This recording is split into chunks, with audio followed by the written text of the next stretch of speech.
Well, good evening, ladies and gentlemen, and welcome to the Village of Bartlett Board meeting for September 19, 2017. I call this meeting to order and ask the clerk to please call the roll. Trustee Kammerer? Here. Carbonaro? Here. Daney? Here. Gabrenya? Here. Hopkins? Here. Ranky? Here. President Wallace. Here. We've requested Pastor Ed Weiss from the Faith World Outreach Church do their invocation this evening, and directly following the invocation will be remain standing for the Pledge of Allegiance. Pastor Weiss? Thank you. I appreciate the invitation. I love to pray. We're finding that people in these days and hour especially are turning back to what made America great, confidence and faith in God. I believe in God is moving on our behalf, and we need him, and a strong moral code. So thank you. I appreciate our village. We love our village. I love all those that serve in any capacity, but tonight we're praying especially for our board. So let's pray. Father, we come to you in the name of Jesus. We're mindful, Lord, that your desire is to bless us, all the citizens of this town, and Lord, especially tonight, Lord, to bless this board. Lord, we pray for wisdom from on high, Lord, that as they make decisions, Lord, that they would, of course, be mindful that they're making decisions for all the citizens and for the peace of our community. Lord, for the well-being and the welfare. But Lord, we thank you that there's even more at stake than that. Lord, what makes a community great is the love that binds them together, the care that they have one for another. So, Lord, I pray that your peace would be on this meeting. Lord, I pray that a great unity would come and also the wisdom that would come that they need. So, Lord, bless each one. Bless their homes. Bless their families. Lord, they need it. Lord, they need our prayer. They need our support. And, Lord, we do pray that and extend that over them tonight, especially in Jesus' name. Amen. Thank you, Pastor Weiss. Pledge allegiance to the flag of the United States of America and to the republic for which it stands, one nation, under God, indivisible, with liberty and justice for all.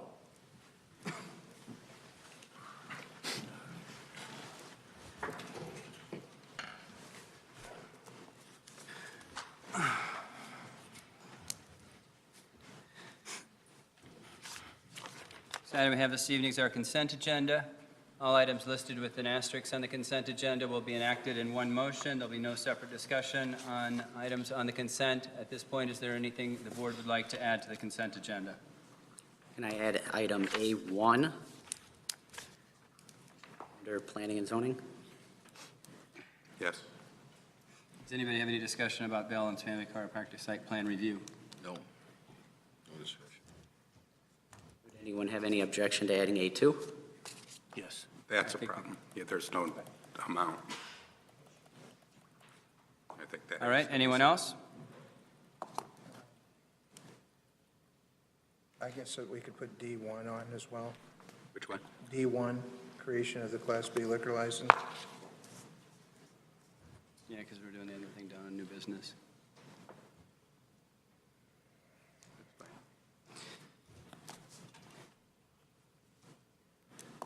Anyone else? Hearing none, I'll entertain a motion to amend the consent agenda this evening to include the following: board and committee minutes from September 5, 2017, the bills list from September 19, 2017. The consent will also will be adding under Planning and Zoning Committee item A1, Balanced Family Chiropractic Site Plan Review and Variations. The consent will also include A3, acceptance of public improvements for Ridge BC1 Lot 9L in Brewster Creek Business Park. Also include item A4, 1180 Lexington Drive fence variation. The consent will also include it under Finance and Golf Committee, item C1, police squad car computer replacement purchase. The consent will be adding D1 under License and Ordinance Committee, creation of Class B liquor license, Blackjack Entertainment LLC, Bartlett, DBA, Olivia's Place. The consent will also include Public Works Committee, item F1, Woodland Hills Drive, no parking ordinance. Moved. Second. Moved by Trustee Hopkins, seconded by Trustee Daney. Will the clerk please call the roll? Trustee Hopkins? Ranky? Yes. Kammerer? Yes. Carbonaro? Yes. Daney? Yes. Gabrenya? Yes. That motion carries. I'll entertain a motion to approve the amended consent agenda. So moved. Second. It's Moved by trustee Kammer, seconded by trustee Hopkins. Will the clerk please call the roll? Trustee Ranky? Yes. Cammer? Yes. Carbonaro? Yes. Daney? Yes. Cabrera? Yes. Hopkins? Yes. That motion carries. Next item on our list this evening is the treasurer's report. Mr. Treasurer? Thank you. Again, tonight, and included in your packet is the Treasurer's Report for July. And as you notice in the revenue section, the property taxes are starting to come in. We're about 40% of our budget for property taxes. On the motor fuel tax, for the month of June, $72,645 is what was received. That's $13,900 over June of last year, up about up 24%, but that's, it'll go up and down. We're not expecting it to end up at the year any more than budgeted. Our sales tax, $201,000. Compared to a prior month, that's $15,000 up, about 8%. So we're expecting sales tax. Sales tax was one of our bright spots last year, and it's still off to a good start this year. So that's it, unless anybody has any questions. Thank you. Does anybody have any questions right now for the treasurer? Hearing none, we will move on to the president's report this evening. We have a few items on the president's report. And we will start, if I can get moved here.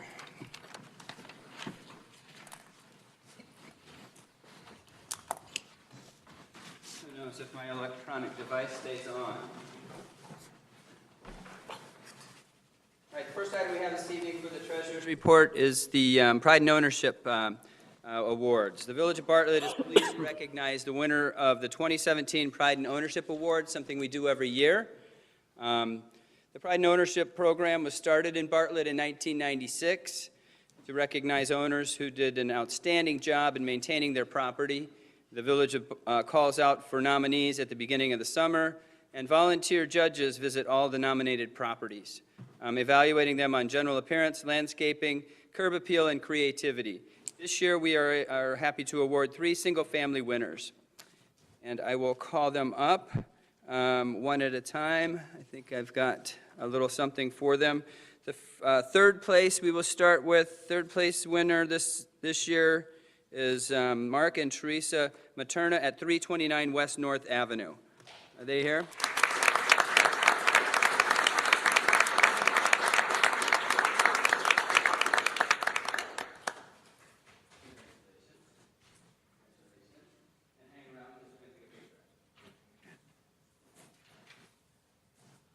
Our second place winner this evening, this year, for Pride and Ownership is Alan and Karen Schatz at 317 Ford Lane.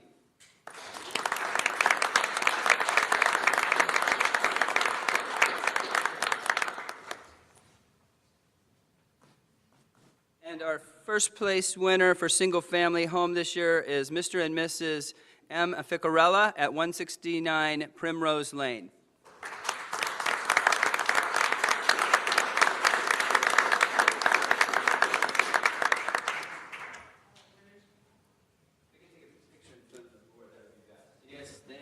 All right.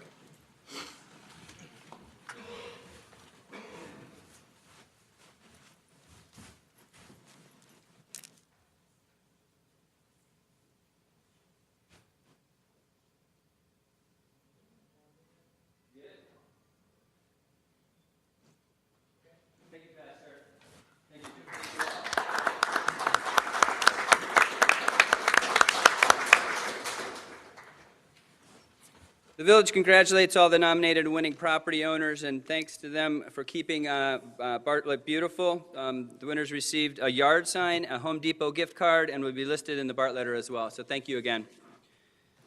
Next item on our president's report is the Tri-Village Garden Club, and I believe Wally has a presentation for us. All right, I'll turn it over to you. You can use this microphone, that microphone, or no microphone. Thank you for allowing us to be here tonight. We're here to recognize 6 Bartlett residents who allowed us to feature their gardens on our benefit garden walk this past July. As a result, we were able to make a donation of $750 to the organization We Grow Dreams. As a token of our appreciation, we'd like to present the homeowners a garden plaque commemorating the event. And I want to thank Lampert Uchetto, the husband of one of our members, who actually made those plaques.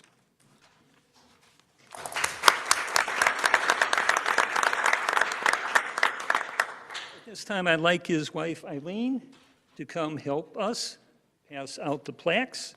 When I call your name, please step forward. First homeowner is Jan Hansen.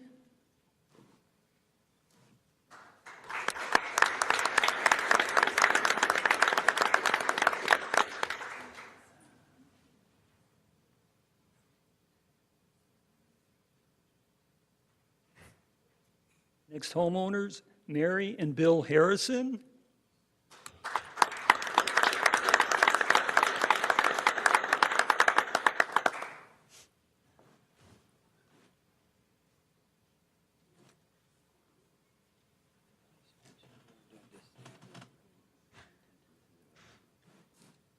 Next homeowners, Edith and Bob Schwiwi.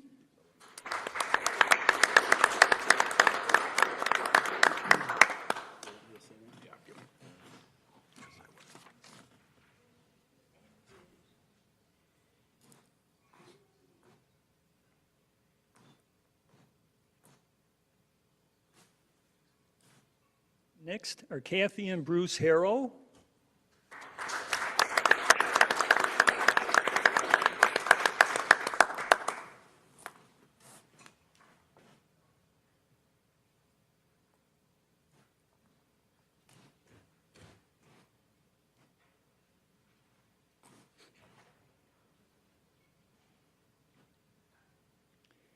And the next, Teresa and Mark Matera.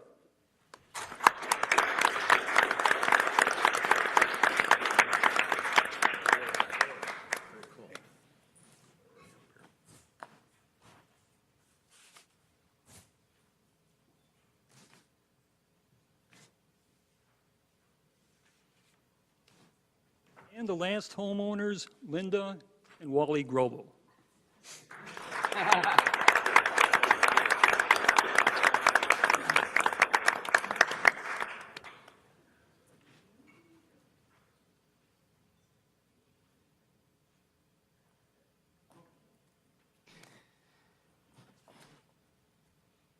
Thank you, Mr. Grombo.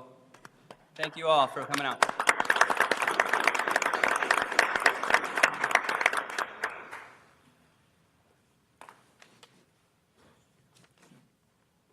Should invite some of them over to my house. I could use some gardening tips. I think we had a double winner there tonight. All right. Next item we have this evening on the President's report is an appointment to Police Pension Board. I always applaud anyone who's willing to volunteer their time to serve on the committees and the boards that we have. This evening, we have a gentleman that stepped up to be a member of the Police Pension Board, and with some high recommendations, he has agreed to do so. So Mr. Mike Parumba, I hereby appoint to the Police Pension Board. That appointment would require a motion to consent to the appointment. I'd make the motion to appoint him to the police pension. Consent? And then we need a second? I'll second. All right, then we need a roll call on the... And clerk, please call the roll. Trustee Cameron, Yes. Carbonaro, Yes. Daney, Yes. Cabrera, Yes. Hopkins, Yes. Ranky. Yes. President Wallace. Yes, you're hereby appointed to the Police Pension Board. Thank you for serving.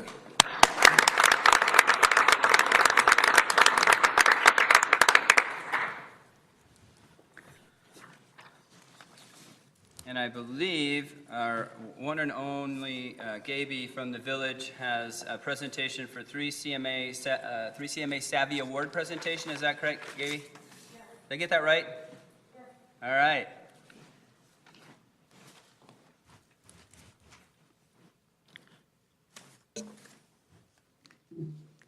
The City County Communications and Marketing Association, 3CMA, announced the 2017 winners of its National Savvy Awards competition on September 7th. And I'm happy to report that the Village of Bartlett was one of those winners. Yay. The Savvy Awards, held in conjunction with 3CMA's annual conference, recognize outstanding local government achievements in communications, public sector marketing, and citizen government relationships. This year, nearly 700 entries in 34 categories were received by 3CMA. 3CMA utilizes volunteer judges from across the United States to review every entry and provide constructive comments on the winning entries. 63 first-place Savvy Awards were presented, 62 second-place Silver Circle Awards, and 61 third-place Awards of Excellence were also presented. We won our Savvy Award in the category of Most Creative Activity with Least Dollars Spent for a population of 0 to 50,000. The third-place winners in our category was the Village of Lombard, Illinois. The second-place winners were for the City of Issaquah, Washington, and our Savvy Award was for our 125th anniversary Guinness World Record attempt. The judges said that our idea was very creative and well executed. They loved the event, that the event tied into Bartlett's history and involved the community in such a great way. Yay.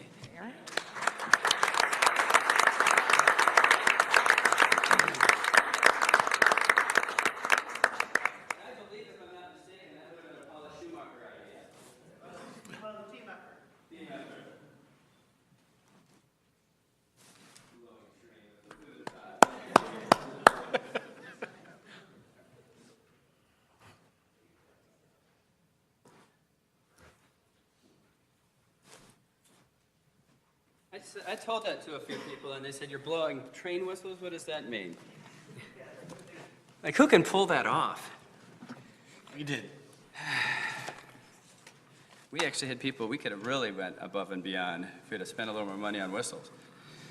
For those of you who don't know, I think we had probably 400 or 500 people that wanted whistles and couldn't get them because we ran out. So if they ever beat us, then we got an opportunity to raise the bar. At this point, does anybody have any questions for the board? Hearing none, we'll move on to the town hall portion of the meeting this evening. This is a part of the meeting where if anybody in the audience would like to address the board, please stand up to the podium, state your name and address for the record, and try to keep your comments to 3 minutes, please.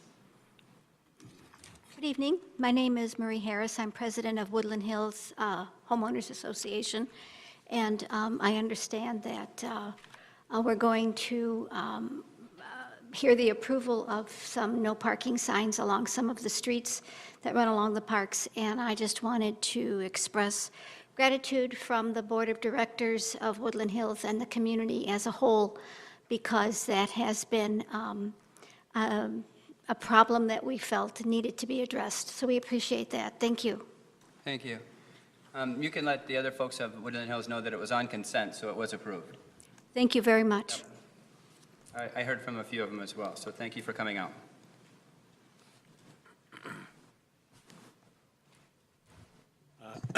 Tom Floyd, 150 Shady Lane here in Bartlett. We've got the Kickstand Classic coming up October 1st, and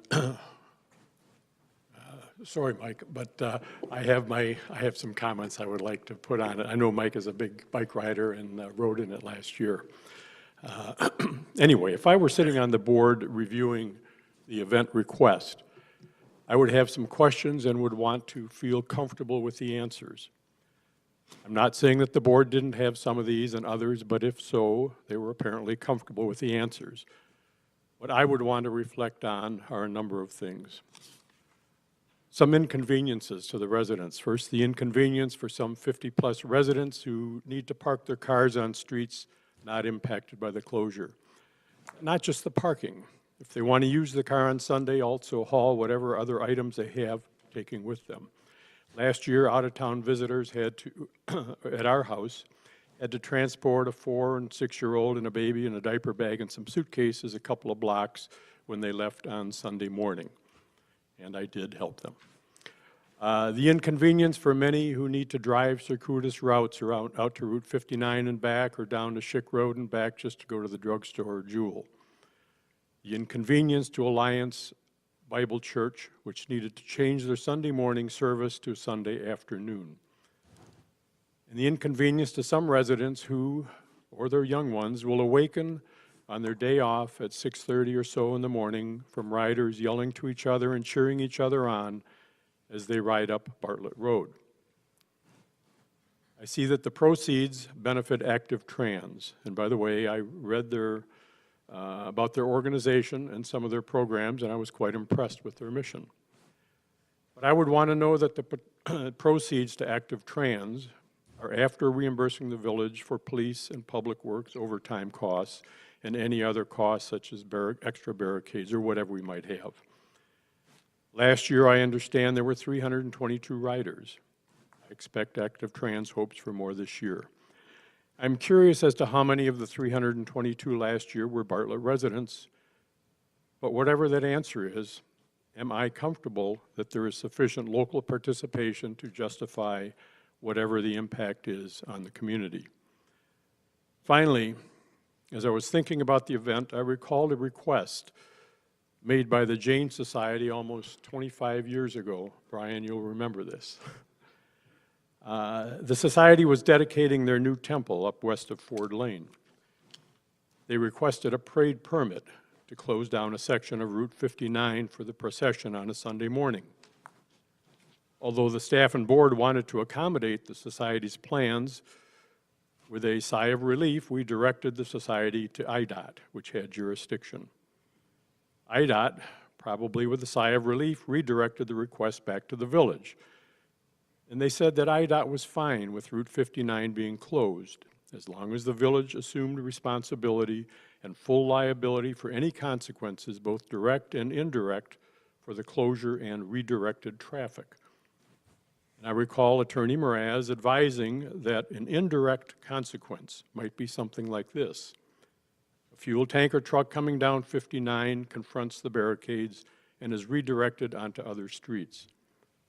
During the detour, there is an incident, which would not have happened on Route 59. Claims arising from that incident could be considered liabilities of the village indirectly due to the detour. So the Classic is going to happen this year, and I hope the weather is good, and I hope it's a big success. However, I personally would like to see other venues step forward and give the riders a change of scenery. I do question what the event brings to Bartlett versus the real and potential negatives that I see. Thank you. Thank you, Mr. Floyd. Anybody else like to address the board at this time?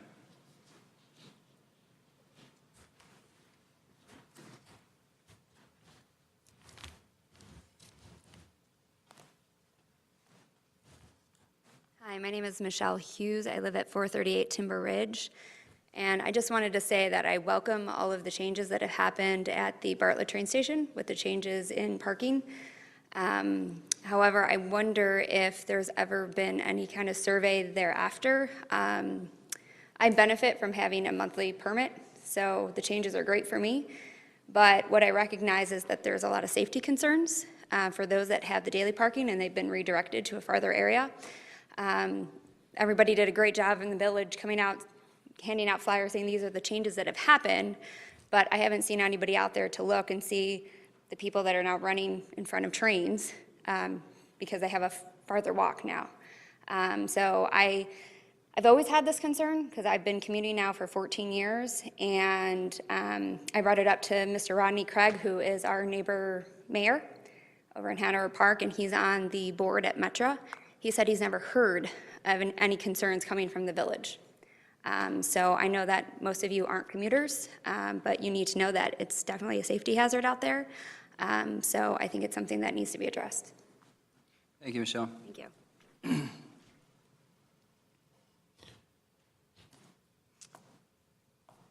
Anyone else like to address the board at this time?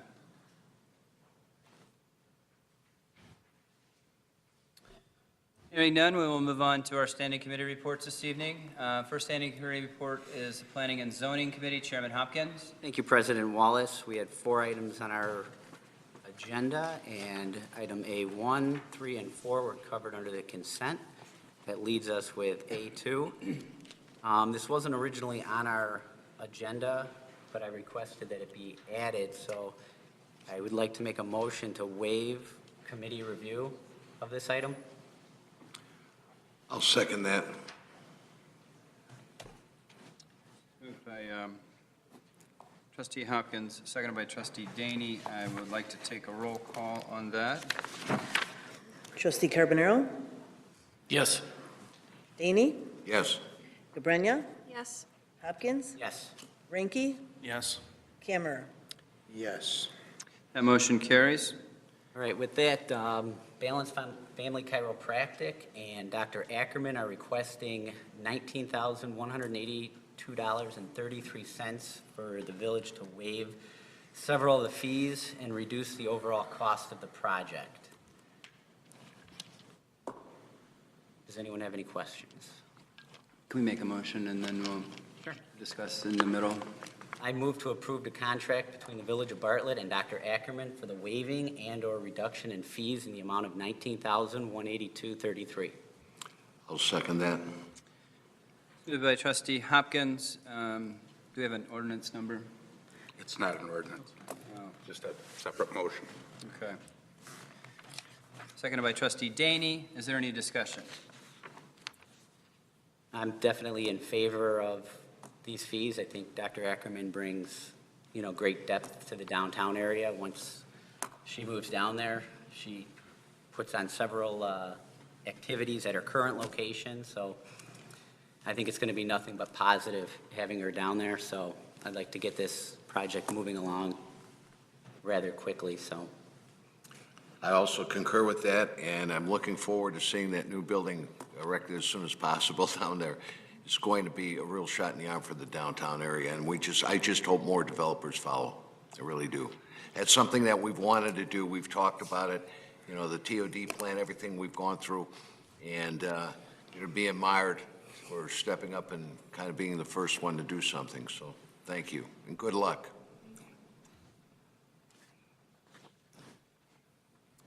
Anyone else?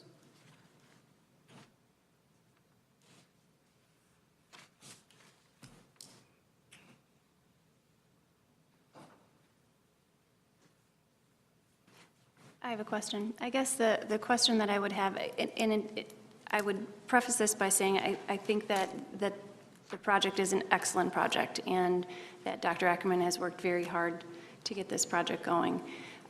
To the staff, I would ask, and to the rest of the board, though, what criteria are we going to create, what precedent are we going to create in waiving fees, and what criteria are we setting for the future if other businesses also would like to waive fees? I'm glad you asked that question because that's the same concern that I had when I first looked at the packet. And, if we had a TIF district in that area, Dr. Ackerman would have gotten back more. And I think that we have to have something that we can offer these developers in the downtown area. I would not be in favor of this if this were in a different location, but this is the downtown area that we're trying to establish and develop. And I think anything that we can do to aid in that development is something that we really have to consider. And this is the opportunity for us to do that and step forward. Are we setting a precedent? I believe we are. And I don't like setting precedents. I've heard that so many times before.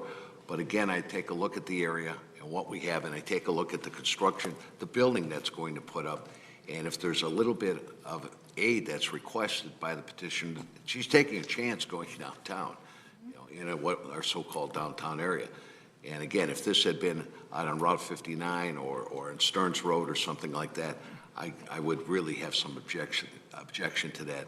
But again, we're in the downtown area, and I think that we as a board need to work with these developers that are taking the risk and coming into our downtown area and help them in the small way that we can. And I think that I just believe that if the TIF had been there, she would have gotten more back. And I think that the $19,000 and change that we're talking about is will just help in the overall construction of it. It's a small price for us to pay to get somebody downtown to take a chance and, go for it. Yeah, I understand. As much as I love hearing from Trustee Daney, I think the question was kind of directed towards staff, and I'd be still interested in hearing what staff has to say and has a comment on this, simply because you're the people who know.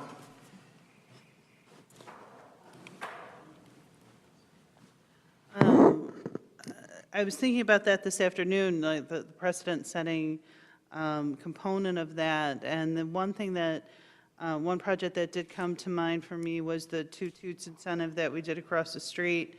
It was focused mainly on code and bringing that building in, and it was something that we wanted very much for the town center. So we induced that in a similar way, waived some fees if we could on that. So that's probably the closest example that I could point to for a similar case in the downtown. You notice in my memo, I do suggest that we do not waive the water and sewer fees, those from the enterprise funds. I'm wary to waive those kinds of fees. It would only be a slight reduction from the request, but as always, I'm a little protective of those. Well, I knew about the Two Toots, and I'll tell you what, really, when I thought about this and looked at it, we're talking about potentially demolishing a building here that was built in the 1870s, and I can... 1870s. 1870s. 1888. No, the building we're going to demolish, Lucky Jack's. Oh, no, we're not. How did we go to that? Well, I'm bringing, and I swear, we'll have a developer before us. I saw this before, where we'll have a developer come before us, and he'll ask for some type of incentive, some cooperation with the village. And it's not like we haven't done it, not in the same manner, but we have done this, you're right, with Two Toots. Or with the, I don't know what we gave them, but we gave them a considerable amount. That was a different board, but. I believe this is like the first development in our downtown area in probably over a decade. Actual development. Not considering a build-out. I would say for new construction, the town center. And that's well over a decade, right? So. Right. And the other thing that I looked at, is, I believe, if I'm correct, if I remember correctly, I don't have all my notes in front of me, was 1.2 to 1.5 million. Isn't that kind of correct on what this will be?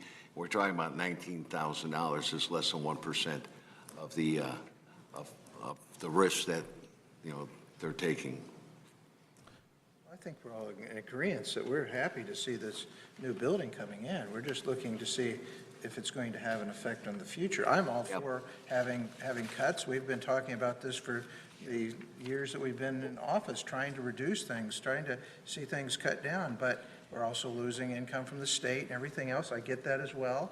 So we're just exploring all avenues here. I understand. Well, I remember all the discussions we had regarding the TIF, and when the TIF wasn't renewed, we had talked about working with developers and giving them special incentives and whatnot. So here are the cases before us. It's being presented this evening. Well, I think getting back to Trustee Grbania's question, I think it's a very good question, and you would have thought that I would have brought it up. I can see the mayor smiling at me, expecting that that's the kind of thing that I would have brought up. But I think it's a very good question, and to me it came down to, as everybody else has recognized, we're talking about $1.5 million investment in our downtown. Mm-hmm. And while that's not an elaborate legal test, I think it's an important one. And so I'm comfortable. Well, I think that means you lost the battle on that one. I'll just chime in a little bit because I'm all in favor of the building and really proud to have somebody building in that location. But it's tough right now because, we're going to have the sewer issue, or the new plant needs redevelopments, and there's going to be a real huge expense there as well. It's $3,121 going to make a difference there. Every little bit will, because it takes quite a bit of monthly fees to create enough funds to fix this sewer treatment plant. But in this case, I think we have to make an exception and find it somewhere else, so. Any other discussion? Hearing none, will the clerk please call the roll? Are we talking about the 19,182.33? Yep. Okay. Trustee Daney? Yes. Gabrenya? Yes. Hopkins? Yes. Ranky? Yes. Camera? Yes. Carbonaro? Yes. That motion carries. That's all we have under, Read into the record the exact ordinance, or does it matter the amount? Okay. all we have under planning and zoning tonight. Thank you, Chairman Hopkins.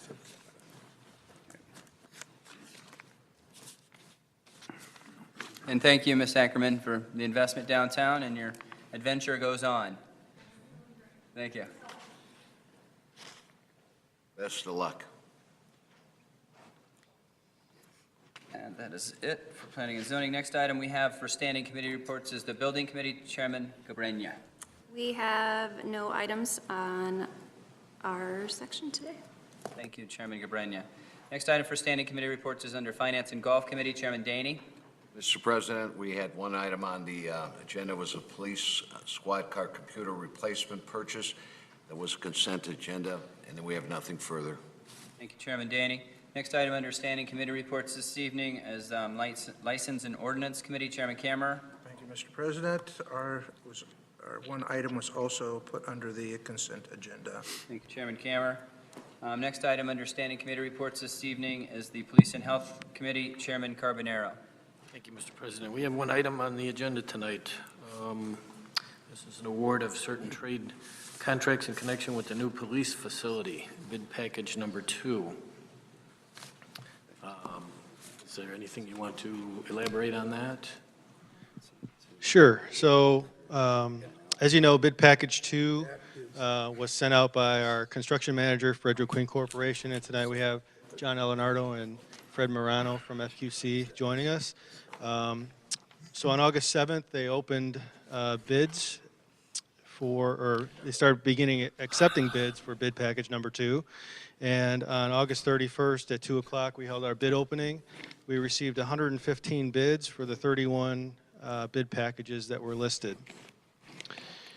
As part of your package, FQC submitted a recommendation letter regarding the bid awards for each of the 31 bid packages. They're recommending the award of the trade contracts to the low responsible bidder for each trade package and is seeking the village's authorization to award the contracts. They are deferring action on 3 of those bid award packages at this time in order to allow additional time for review of the bids received.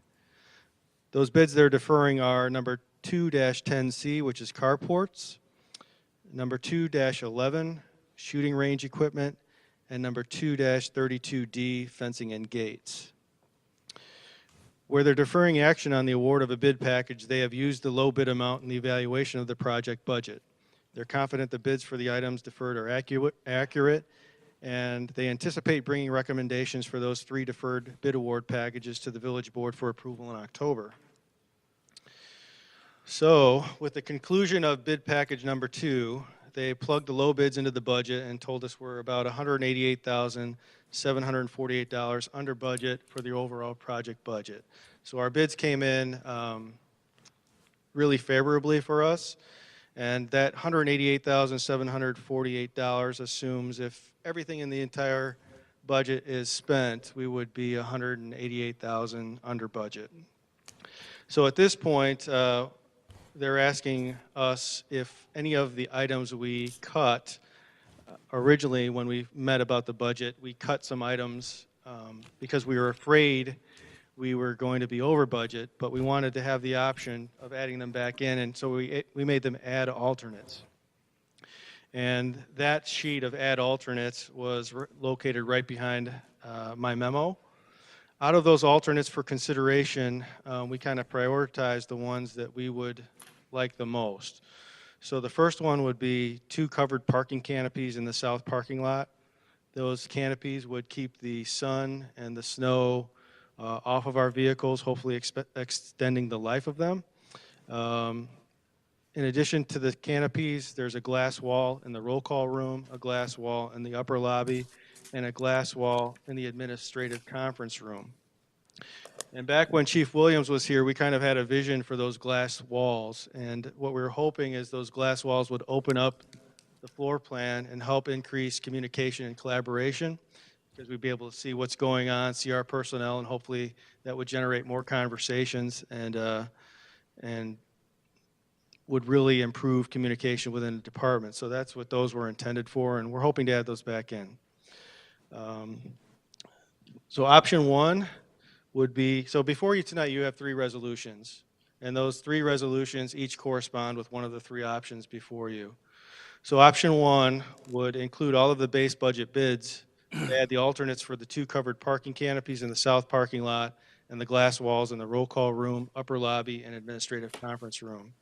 The total cost to add those 4 alternates would be $155,347, which would make the total amount of the recommended trade contract $10,509,010. This would leave us $33,401 under budget for the total project budget. Option 2 differs from option 1 in that it takes out the glass walls but leaves in the alternate for the 2 covered parking canopies in the south parking lot. The total cost to add this alternate would be $114,861, which would make the total amount of recommended trade contracts $10,468,524. This would leave the total overall budget $73,887 under budget for the total project budget. And then option 3 would include only the base budget bids and no alternates. The total cost for option 3 is $10,353,663, which would leave us $188,748 under budget for the total project budget. Frederick Quinn Corporation is seeking a decision at tonight's meeting on whether to add any of the alternates back into the project so they can finalize bid recommendations and also provide you with a guaranteed maximum price for the project. So at this point, I'm open to answering any questions, as well as Fred and John, and we're requesting that you pick one of the 3 options and pass the corresponding resolution.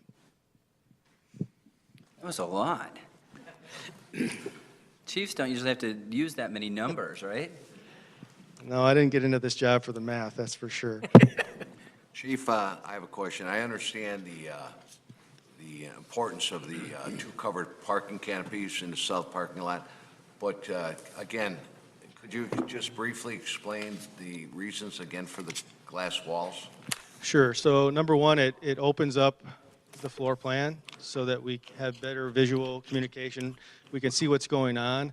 I think part of the thing I'm concerned about, as well as Chief Williams, was now that we're going to be in multiple levels, you kind of get that ivory tower feel, or you can with having administration upstairs.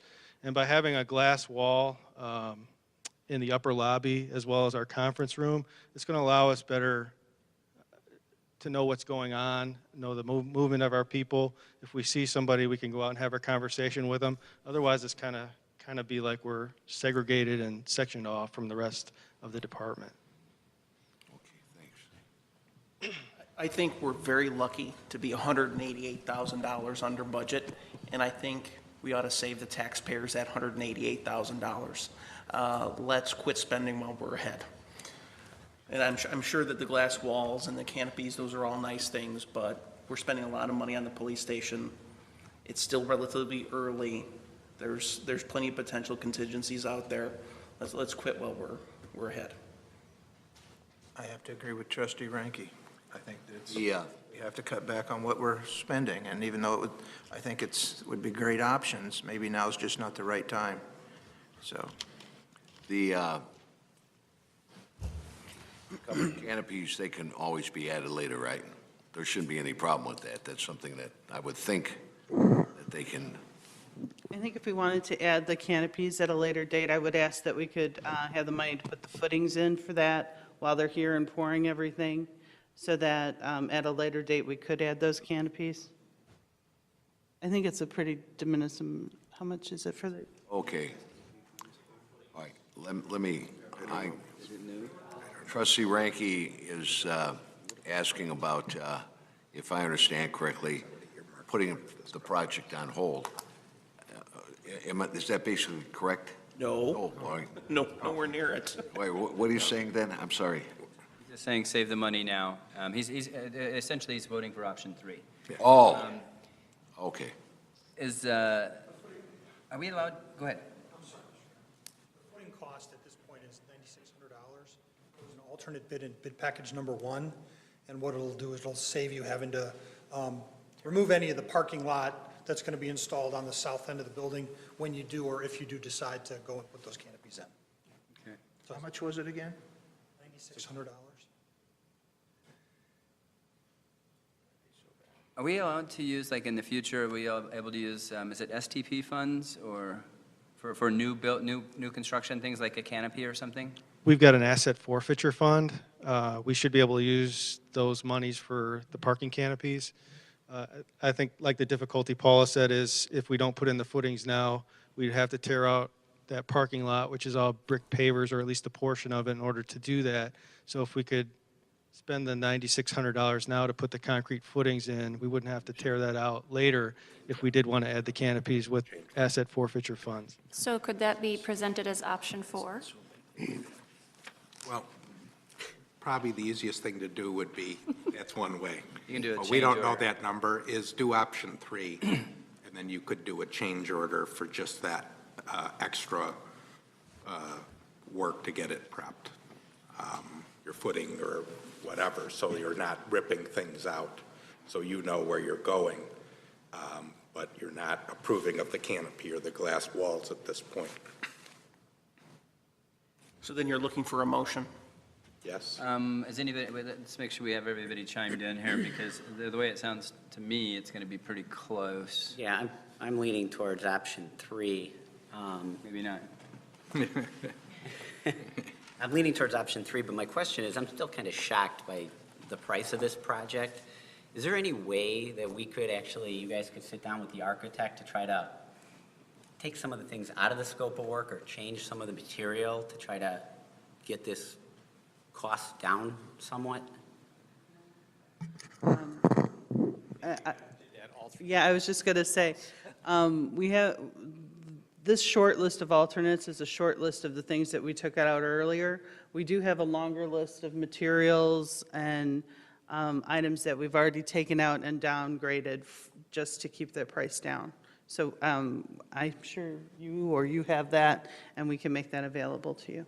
Yeah, I would like So to. that you can see the scope of it, because they really did go through the whole building and look for places where they could cut, where, paint instead of flooring, and, painting the concrete instead of having a veneer on it. And so there's a lot of places that they went through and combed out already.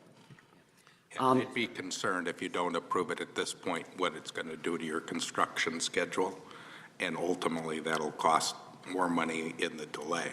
So, I think it's late in the game to do that. I think the numbers came in the way they did because of the hard work staff and FQC has done, and the architect, but in a lot of cost control and, 31, the number of bids that were received, the number of bid packages and things. I'm usually not a fan of construction management, in this case, construction manager, constructor, and they have done I think, a marvelous job in keeping it on time and within a budget. So I think it's a little late at this point to now pull back from the scope without some penalties and some, costs that would be detrimental to the project. Could we save any money by having the owner supply some of the fixtures, like lighting fixtures and bricks and things of that nature? I know subcontractors add percentages on top of all these things. They're handling them, and they're responsible for them. Something's wrong with them, they have to repair them. If you buy it, something goes wrong, you're responsible because you own the product. I know the city of Naperville actually provided all their own light fixtures and things like that, so it saved them a tremendous amount of money in their public libraries. So can we look at some of those options? The light fixtures are part of the package that was included with the electrical contractors, so it's already bid, it's already included in their bid. So at this point, following what Mr. Mraz said, I don't know that we would get the fair credit, and I think that the time impact of making that change would likely offset the cost savings. Is this something that could have been looked at months ago? You have a pretty, we had 8 electrical bids to go specifically towards the cost of electrical fixtures. You got a market price for light fixtures, and I'm not sure that buying those light fixtures directly, you would have got much better pricing. In the bid packages, is it broken down for material versus labor and things like that? It is not this time, but we will probably get that during our process of paying for the bills. We'll have to get But dollars and cents. contractors who bid on bid packages are responsible for all the components that are a part of their bid package. So they give us one lump sum price for everything that's included in there. So we don't buy, or on your behalf, buy one part or the other part and then, manage those costs independently. It's a lump sum cost from a contractor who's providing electrical or plumbing or air conditioning or concrete. Have you ever done projects where owners supplied fixtures? Only in a large situation where, conglomerate, same stores over and over and over, they would buy it for all the facilities throughout the nation or something, and they hand that over to you. But not, In their cost analysis, they're looking at what's spec'd, and they know what the costs of the material are in some of your cost estimating. So it's in line with your estimates and things, with a conservative profit on those things. One thing that maybe could be looked at is buying things when it comes to the furnishing, because that's another component of this building, and see if there's any way that there could be savings as far as that goes. And that's still a big... You have a separate process that the police department and the city's going to go through in order to buy tables and chairs and all the things that are inside the building that hasn't gone through yet. I think the people at Williams are still in the process of finalizing furniture options and furniture selections, and you'll do exactly that. You'll go out and you'll procure bids for those things independently and directly outside of this contract, so you are buying those things through the mechanism that you were talking about. All right, so we have, I think, a regular... I have a few things. Okay, go ahead. Just for the record, I have to say this because it was the reason I didn't put this on consent. It appears that we're spending $105,000 on landscaping. That's about as much as we're spending on fire protection sprinklers. Just a thought. Chief, you had mentioned that I didn't expect a response, it was just something for the record. You had mentioned that we could use some money from the asset forfeiture fund to put the footings in.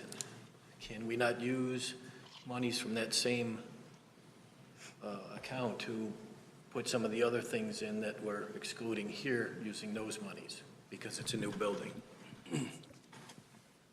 Some of the things like the glass walls and things like that, I think would need to be done at the time the building is built. And could we use that fund, monies from that fund for this purpose without having to finance more? I suppose we could. I don't know how that would all work in the budget with monies coming from different areas, but. Okay, because at the point that I believe everybody on the board is at right now, where we're at is that's enough. But if we have a different fund that we could use to do the other things that we wanted to include at no more cost to the taxpayers, that would be an option. I believe when you use it for a building, we have to get pre-approval from them to use it for that, so we would have to go through that process. Yeah. Currently, the fund isn't unlimited, so we've already committed $800,000 from that fund to contribute to the building. The bond issue didn't cover the full cost of the building. It was coming from different places. And so they do have some money, but they've already committed most of it, I would say. So as far as to the construction of the building and other projects, so I wouldn't say that would be the route to go at this time. It would be, Not necessarily for the full amount, but whatever portion. I mean, if we're looking at just doing the footings, if we have that, let's do it, is what I'm asking. So if we don't have anything in the fund, then there's really nothing to discuss then. well, we have the money in the budget right now, the original estimates of the building. That's why they're bringing it back to you, is because this is money that's available that was in the approved budget. And so that's where the money is available right now. But Let me rephrase the question. The monies that we're saving go back by being under budget, is it coming from the asset forfeiture fund? no, right now, if there's money coming from the bond issue, there's money coming from the municipal building fund, there's money coming from the developer deposits fund, and there's money coming from the general fund. All of those funds are contributing towards the construction of the police station. Okay, then let's stay with the option 3. I'd like to see that $188,000 credited to the general fund to cut down our $800,000 deficit. That was my next question. Yeah. Is that what will happen?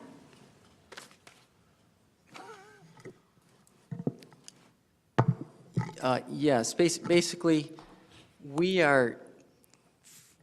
first we're going to we've already transferred money from the equitable sharing funds, the police money. Then we need to spend down the bond money first, after that, and then it will be from our municipal building fund, our developer deposits, which we've been using that for other miscellaneous projects. That's one of the big projects that we use from developer deposits was the emerald ash borer tree replacement, things that come up that we don't have money for, streets projects that the MFT funds don't cover. That's where those come from. And so then it's, the general fund is going to pick up whatever's left over. I think that was a yes. It's a yes. And for clarification, this is a cost guarantee, and there then will be, by contract, no cost overrun. You don't add anything to the scope of the work, or add another floor, add another canopy, it comes in at the cost that you're taking. And the time allotted? What would be the cost of putting in those footings for the, $9,600. after you're done, to come back and do it? We'd have to look at that, how much is affected by it, but it'll be more cost. To tear it up and resurface, yeah. But in a year or two's time, we're going to have more money built up into the fund, isn't that right, Chief?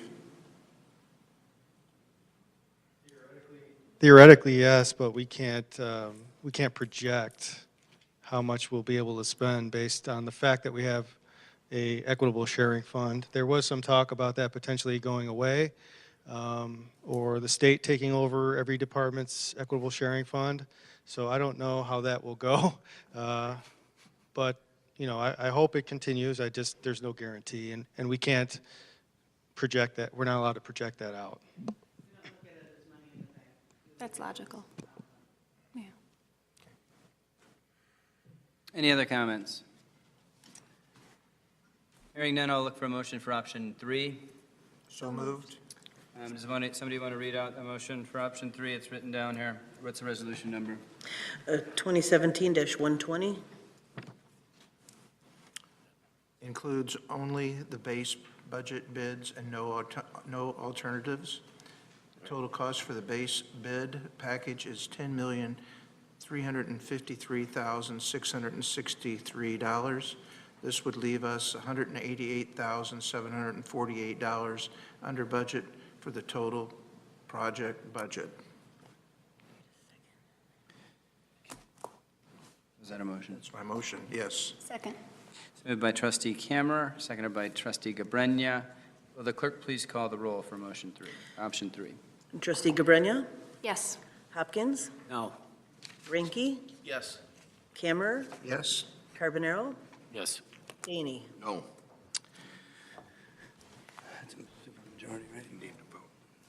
President Wallace. Yes. So, can you give me that again, the Yep. total vote? It's 5-2. Okay. The motion carries.